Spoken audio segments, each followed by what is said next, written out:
Magandang araw, panibagong ulam recipe na naman ay ibabahagi ko sa inyo na sigurado magpapataob na naman ang isang kalderong kanin ninyo. Kaya kung interesado ka, panoorin mo hanggang dulo, tara na umpisahan na natin. Sa isang kawali, mag-init lang tayo ng mantika. Habang pinapainit natin yung ating mantika, asinan na natin yung ating bangus. Mga 1 large size na bangus yan, konting asin lang ang ilalagay natin.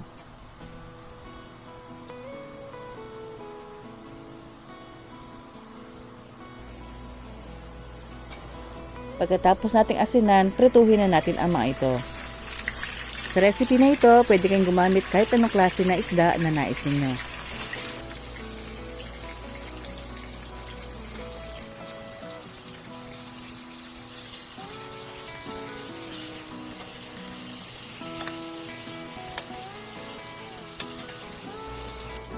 After natin maprito, tanggalin na natin yan sa kawali at dito na rin natin piprituhin ang mga talong.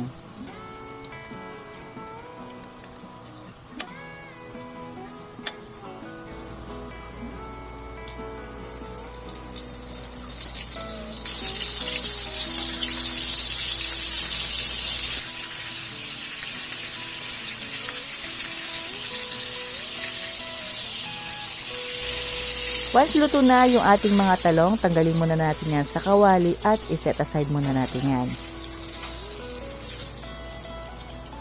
Sa malaking kawali, nagpainit na rin ako dito ng mantika over medium heat. Ilagay na natin yung ating karne. Mas okay kung medyo may taba ang ating karne. Lutuin lang natin yan until mag golden brown.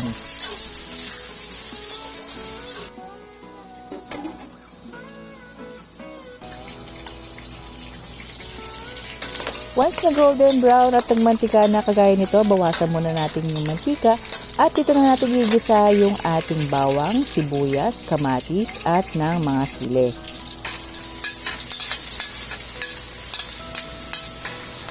Igisa lang natin yan for at least 2 minutes. Habang ginigisa natin, maglagay na rin tayo ng konting paminta.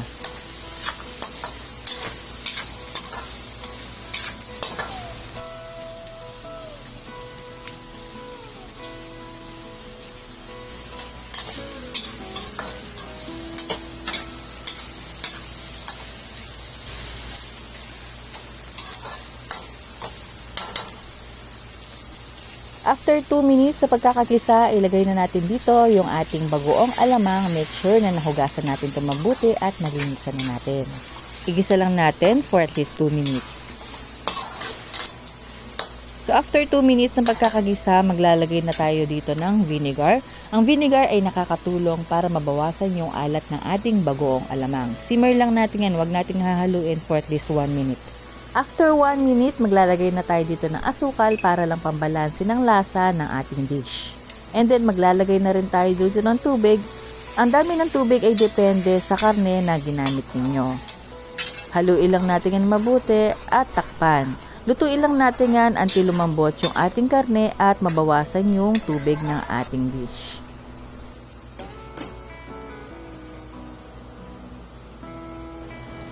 Make sure lang na palagian natin tong haluin para pantay ang pagkakaluto ng ating karne.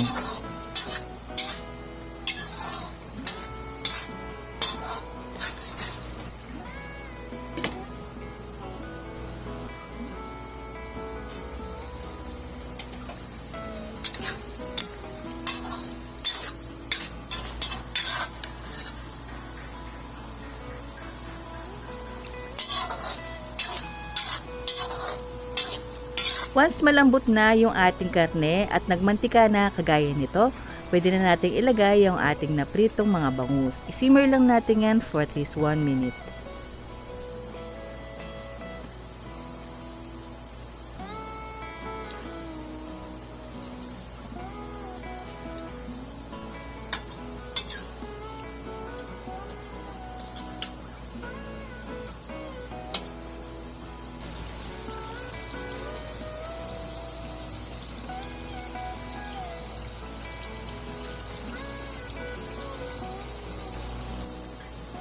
After 1 minute, ilagay na natin ang mga napritong talong at nagdagdag na rin ako dito ng mga sili.